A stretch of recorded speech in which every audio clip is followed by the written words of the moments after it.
சட்டம் மாறி வந்து மண்ணை முட்டும் காலில் சூழ்ந்து கைகள் தட்டும் வாழியவே தென்னவராட்சி திசைகள் எட்டும் நம்மவராற்றல் விண்ணை முட்டும் எட்டு திக்கும் முரசு கொட்டும் வாழியவே.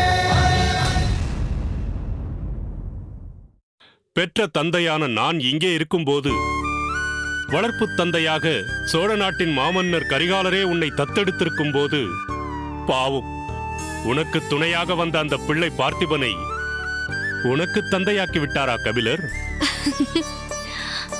வரட்டும் வரட்டும், இப்படி செய்தது சரியா என்று கேட்டு நான் அவருடன் சண்டை போடப் போகிறேன்.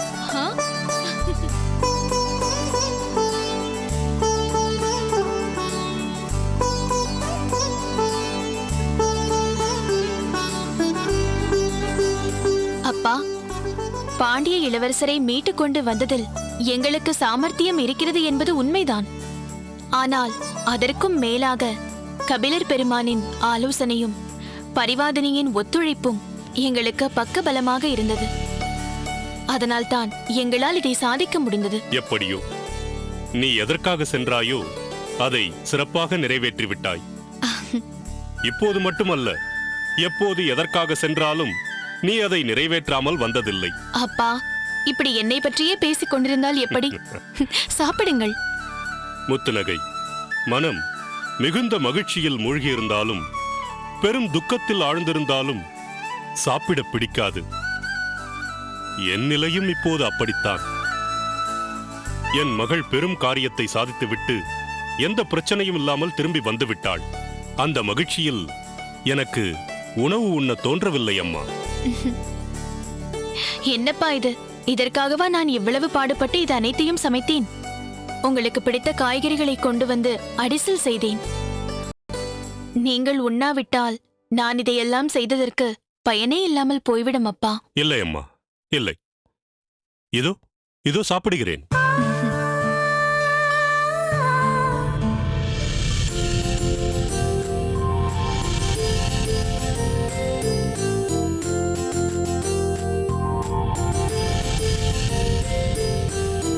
மிகவும் அருமையாக இருந்தது.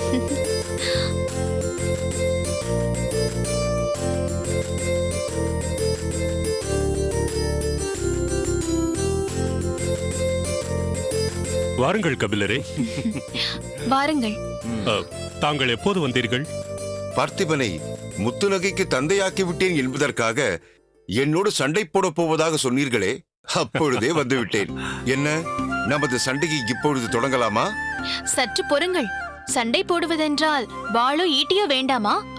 நான் இப்பொழுதே சென்று எடுத்து வருகிறேன். வேண்டாம் அம்மா, வேண்டாம். நாங்கள் புலவர்கள். எங்களுக்கு வாய் சண்டைதான் போட தெரியுமே தவிர வாள் சண்டை போட தெரியாது.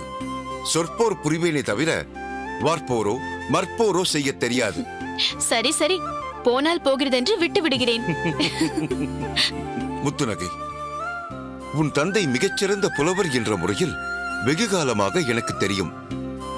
ஆனால் அவர் பாசமுள்ள ஒரு தந்தை என்பது இப்பொழுது இங்கு வந்து பக்கத்தில் நிற்கும் போதுதான் புரிகிறது. அதிலும் மற்ற தந்தைகளிடமிருந்து மிகவும் மாறுபட்ட தந்தையாக விளங்குகிறார். ஏன் அப்படி சொல்கிறீர்கள்? வழக்கமாக ஒரு தந்தை பெண் பிள்ளையை வளர்க்கும் போது அச்சம், மடம், நாணம், பயிர்ப்பு என்று 4 குணங்கள் கொண்டவளாக இருக்க வேண்டும், அடக்க ஒடுக்கமாக இருக்க வேண்டும், வீட்டுப்படியை தாண்டக்கூடாது என்றெல்லாம் சொல்லி அவளது திறமையை முடக்கி போட்டு விடுவார்கள். இன்னும் சிலர் அவள் திறமைசாலியாக இருக்கக்கூடாது என்றே நினைப்பார்கள். ஆனால் உன் தந்தையோ சின்னஞ்சிறு வயதிலேயே உன்னிடம் இருக்கும் வீரத்தை கண்டெடுத்து மன்னர் மூலமாகவே ஆயுத பயிற்சி பெற வைத்து மிகச்சிறந்த வீராங்கனையாக உருவாக்கியிருக்கிறார். அவர் உனக்கு பிறந்த நாள் பரிசாக ஒரு கட்டாரியை தந்ததில் இருந்தே புரிந்து கொண்டேன். புலவர் பெருமானே, எனது தந்தையின் சிறப்பை தங்கள் வாக்கால் கேட்கும் பொழுது எனக்கு மகிழ்ச்சியாக இருக்கிறது. இது போன்ற உன்னதமான மனிதர்கள் எங்கோ சிலர் தானம்மா இருப்பார்கள். அந்த கணக்கில் மற்றவர்களுக்கு முன்னோடியாக விளங்குவார்கள். நீ ஆயுத பயிற்சியில் ஈடுபட்ட போது எத்தனையோ பேர் அதை பற்றி கேலியாக பேசியிருப்பார்கள். அதையெல்லாம் பொருட்படுத்தாமல் அவர் உன்னை அதற்கு அனுமதித்ததால் தானே நீ இன்று சோழ நாட்டின் பகைவரான இருங்கோவேளையை கொன்று சோழ மன்னருக்கு பெருமை தேடி தந்திருக்கிறாய். சேர நாட்டில் இருந்து பாண்டிய இளவரசரை மீட்டுக் கொண்டு வந்திருக்கிறாய். ஒரு ஆடவன் எப்படி இருக்க வேண்டும் என்று பாடப்பட்ட பாடலை என் பெண்ணுக்கும் அதுவே பொருத்தமானது என்பது போல் செய்து காட்டிவிட்டார் காரிக்கண்ணனார். அது என்ன பாடல்? ஈன்று புறம் தருதல் என் தலை கடனே, சான்றோர் ஆக்குதல் தந்தைக்கு கடனே,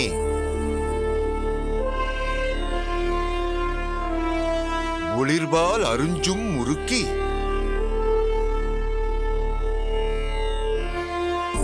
களிறு எரிந்து பெயர்தல் காளைக்கு கடனே.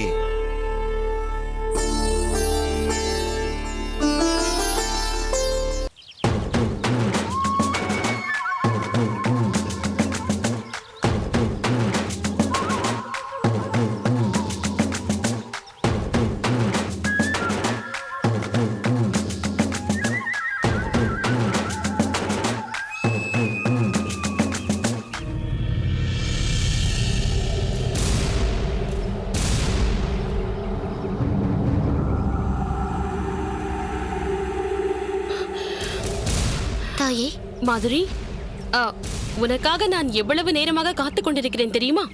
தெரியும் தாயே. நான் சொன்னபடி சென்றாய் அல்லவா? சென்றேன். தாமரையை பார்த்தாய் அல்லவா? பார்த்தேன். பிறகேன் இப்படி சங்கடத்தோடு தலை குனிந்து நிற்கிறாய்? அவளை பார்த்து எச்சரிக்கை செய்ய வேண்டியதுதானே? அதற்கு வழியே இல்லை தாயே. போகட்டும். அவளுக்கு நான் இளவரசிக்குரிய சகல செல்வங்களையும் தந்து சிறப்பு செய்கிறேன் என்று நயமாக பேசியிருக்கலாம் அல்லவா? அப்படியும் செய்ய முடியாதம்மா. என்னடி பேசுகிறாய் நீ? அவள் மட்டும் நமக்கு எதிராக நடந்த விஷயங்கள் எல்லாவற்றையும் சொல்லிவிட்டால் நம் நிலை என்னவாகும் என்று உனக்கு தெரியும் அல்லவா? அதற்கு பிறகு அதற்காக கொடுக்கப்படும் தண்டனை எனக்கு மட்டுமல்ல, உனக்கும் தான் என்பதை நீ மறந்து விட்டாயா? எனக்கு கடுங்காவல் தண்டனை தந்து பாதாள சிறையில் போட்டால் பக்கத்து சிறையில் நீயும் இருக்க நேரும் என்பது உனக்கு புரியவில்லையா? தாயே, அப்படி ஒரு நிலை எனக்கு ஏற்பட்டால் பக்கத்து சிறையில் அல்ல, உங்களுக்கு தரப்படும் சிறையில் உங்களுடனேயே என்னையும் அடைக்கும்படி கேட்டுக்கொள்வேன். அங்கும் உங்களுக்கு தொண்டு செய்வேன். அதற்கு மேல் எனக்கு வேறு எதுவும் வேண்டாம். இதற்காகத்தான் நான் உன்னை எப்படியாவது தாமரையை பார்த்து பேசு என்று அனுப்பினேனா? நயமாக பேசியோ இல்லை பயமுறுத்தி பேசியோ தாமரை நமக்கு எதிராக எதுவும் சொல்ல முடியாதபடி செய்துவிடு என்று கூறினேனா? நான் சொன்னபடி செய்யாமல் இங்கு வந்து உங்களோடு நானும் சிறை கம்பிகளை எண்ணிக்கொண்டு உங்களுடனே இருந்து விடுகிறேன் என்கிறாயே. தாயே, என்னால் தாமரையை சந்திக்க முடிந்திருந்தால் தாங்கள் சொன்னபடி பேசி வேளிர் குல இளவரசியின் மனதை உருக வைத்திருக்க மாட்டேனா? அல்லது மிரட்டி எச்சரிக்கை செய்திருக்க மாட்டேனா? பிறகு ஏன் எதுவும் செய்யாமல் வந்து விட்டாய்? தாமரை எங்கிருக்கிறாள் என்று தூரத்திலிருந்து பார்க்கத்தான் முடிந்ததே தவிர பக்கத்தில் நெருங்க கூட முடியவில்லை தாயே. ஏன்? மாமன்னரின் நேரடி பார்வையில் பாதுகாக்கப்படுகிறாள் தாமரை. மாமன்னருக்கு நெருக்கமானவர்கள் கூட அவளை அவ்வளவு எளிதாக சந்தித்து விட முடியாது. அவ்வளவு எச்சரிக்கையாக பலத்த காவலில் இருக்கிறாள். அப்படியும் உங்கள் பெயரை பயன்படுத்தி நெருங்க முயன்ற போது மாமன்னரின் அனுமதி ஓலையை பெற்றுக்கொண்டு வா. அப்படி இல்லாமல் நீ உள்ளே நுழைந்தால் உன் சடலத்தை தான் மங்கம்மா தேவியருக்கு அனுப்ப நேரும் என்று சொல்லிவிட்டார்கள். நிலைமை அந்த அளவிற்கு மோசமாக இருக்கும்போது நான் எப்படியம்மா தாமரையை சந்திக்க முடியும்? ஒன்று, எது நடந்தாலும் சரி என்று ஏற்றுக்கொண்டு இங்கேயே இருந்துவிட வேண்டும். அல்லது இரவோடு இரவாக சோழ நாட்டை விட்டு நாம் சென்றுவிட வேண்டும். அதுவும் இனிமேல் நடக்காத மாதுரி.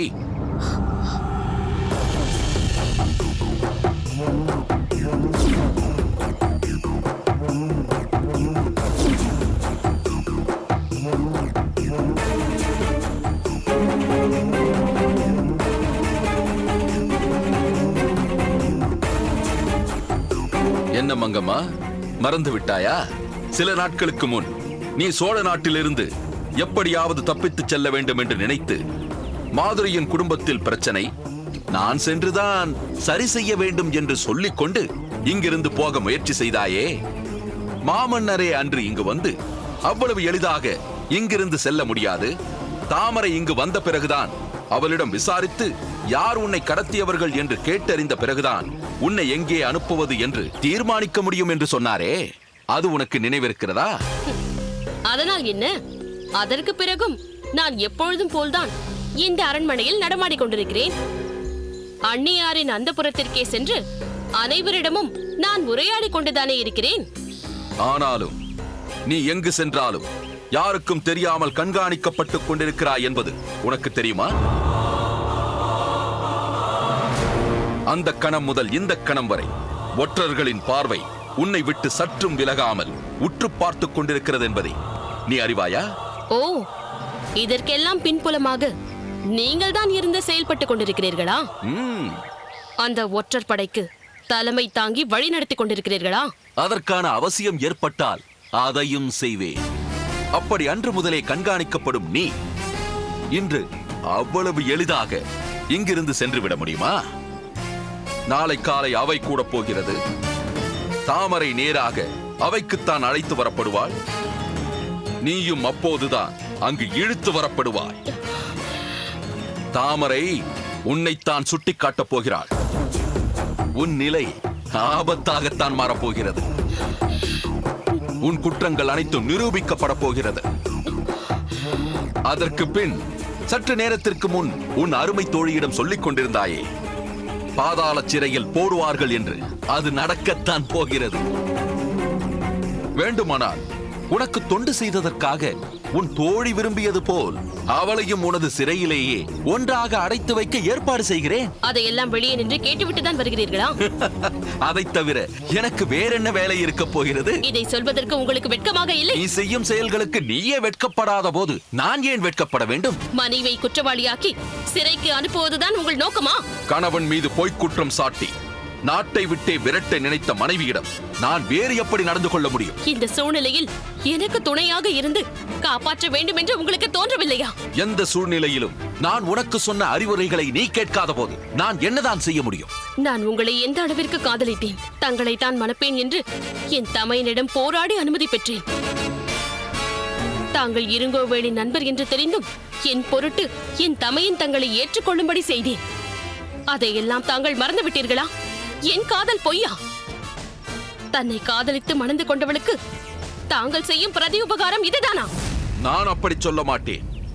ஆனால் அந்த காதலின் பரிசாக பிறந்த தன் பிள்ளையை தன் விருப்பத்திற்கு தடை சொல்லாமல் திருமணம் செய்து வைத்த தன் அண்ணனுக்கு எதிராகவே போர்க்கொடி தூக்கச் செய்ய வேண்டும் என்று நினைக்கும் ஒரு தாயை, தன் கணவனை நாட்டை விட்டு விரட்டச் செய்தாவது தன் அண்ணனுக்கு எதிரியாக்க வேண்டும் என்று நினைக்கும் ஒரு மனைவியை எப்படி என்னால் மன்னிக்க முடியும்?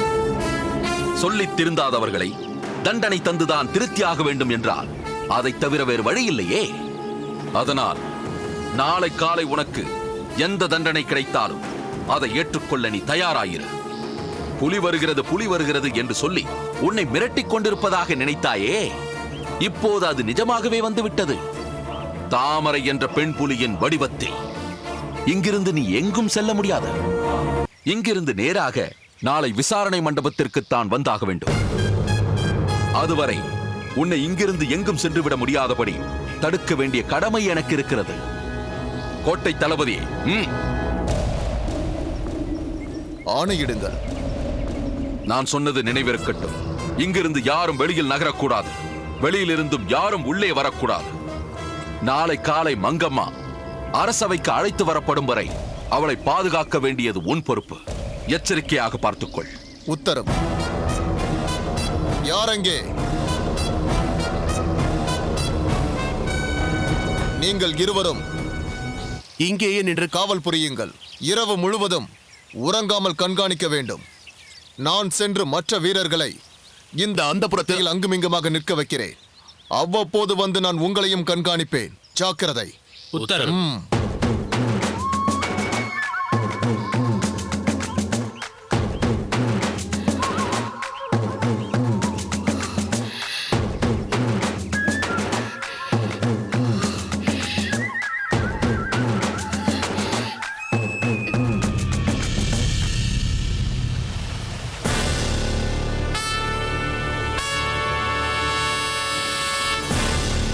எதிரி நாட்டை சேர்ந்தவர்கள் என்ற சந்தேகம் எள்ளளவும் நமக்கு ஏற்படாத வண்ணம் நம்மிடையே நல்லவர்கள் போல் நடித்து அந்த சோழ நாட்டு புலவர் காரிக்கண்ணனாரின் மகள் முத்து நகையும் சோழ நாட்டு தளபதி பார்த்திபனும் எத்துணை சாதுரியமாக நம்மிடத்தில் நாடகம் ஆடியிருக்கிறார்கள். குணாளன் என்ற பெயரில் தந்தையாக அந்த சோழ நாட்டு தளபதியும், அருந்ததி என்ற பெயரில் மகளாக அந்த புலவரின் மகளும் நம் யாருக்கும் எந்த சந்தேகமும் எழாத வண்ணம் நம்மையெல்லாம் ஏமாற்றி பாண்டிய இளவரசர் இளம்வழுதியை தப்பிக்க வைக்க வேண்டும் என்ற தங்களது காரியத்தை சாதித்துக் கொண்டு விட்டார்கள். அனைத்தும் திட்டமிட்ட சதி. பேச்சுவார்த்தை நடத்தி இளம்வழுதியை விடுவிக்க முடியாததால் சோழ மன்னன் கரிகாலன் நயவஞ்சக திட்டத்தை தீட்டி என்னை ஏமாற்றி விட்டான். பரிவாதினியை காப்பாற்ற வந்தவள் போல் அந்த முத்து நகையும் பார்த்திபனும் சேர நாட்டிற்குள் நுழைந்தார்கள் என்றால், ஒரு அனாதை போல் வேளிர்குடி இளவரசி தாமரை நுழைந்திருக்கிறாள். அனைவரும் ஒன்றாக சேர்ந்து மிகவும் அருமையாக தங்கள் திட்டத்தை நிறைவேற்றிவிட்டார்கள். விடமாட்டேன், அவர்கள் யாரையும் நான் விடமாட்டேன். தந்தையே,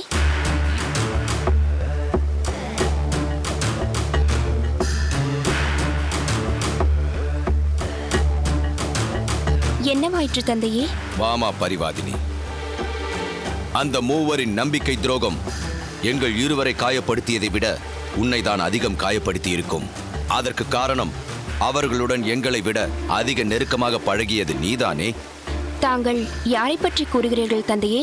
வேறு யார்? குணாளன், அருந்ததி, வாருணி என்ற பெயரில் இங்கு உலா வந்த பார்த்திபன், முத்துநகை, தாமரையை பற்றி தான் கூறுகிறேன். நீ அவர்கள் மீது எவ்வளவு அன்பு வைத்திருந்தாய்? முத்து நகையையும் தாமரையையும் உடன் பிறந்த சகோதரிகள் போலல்லவா அன்பு பாராட்டினாய்? அந்த பார்த்திபனை சொந்த தந்தை போலல்லவா பாவித்தாய்? நல்ல வேளை, அவன் இளைஞன் என்று அறியாமல் நீ அவனிடம் நெருங்கி பழகியதை அவன் தவறாக பயன்படுத்திக் கொள்ளவில்லை. இல்லையே, என் பெண்ணின் வாழ்க்கை என்னவாகி இருக்கும்? அப்படிப்பட்ட ஈன செயலையும் செய்யும் நம்பிக்கை துரோகிதான் அந்த பார்த்திபன். உன்னை நம்ப வைத்து ஏமாற்றி விட்டார்களே அம்மா. இல்லை தந்தையே, அவர்கள் மூவரும் என்னை ஏமாற்றவில்லை. என்னம்மா சொல்கிறாய்? உங்களுக்குத்தான் அவர்கள் யார் என்பது புதிய செய்தி தந்தையே. ஆனால் எனக்கு அவர்கள் மூவரும் யார் என்ற உண்மை முன்பே தெரியும். அவர்கள் யார், எந்த நோக்கத்திற்காக சோழ நாட்டிலிருந்து நம் சேர நாட்டிற்கு மாறு வேடத்தில் வந்திருக்கிறார்கள் என்ற உண்மையை அவர்கள் முன்னரே என்னிடத்தில் சொல்லிவிட்டார்கள். அவர்கள் நோக்கம் உயரியதாக இருந்ததால் நானும் அவர்களுக்கு ஒத்துழைப்பு தந்தேன்.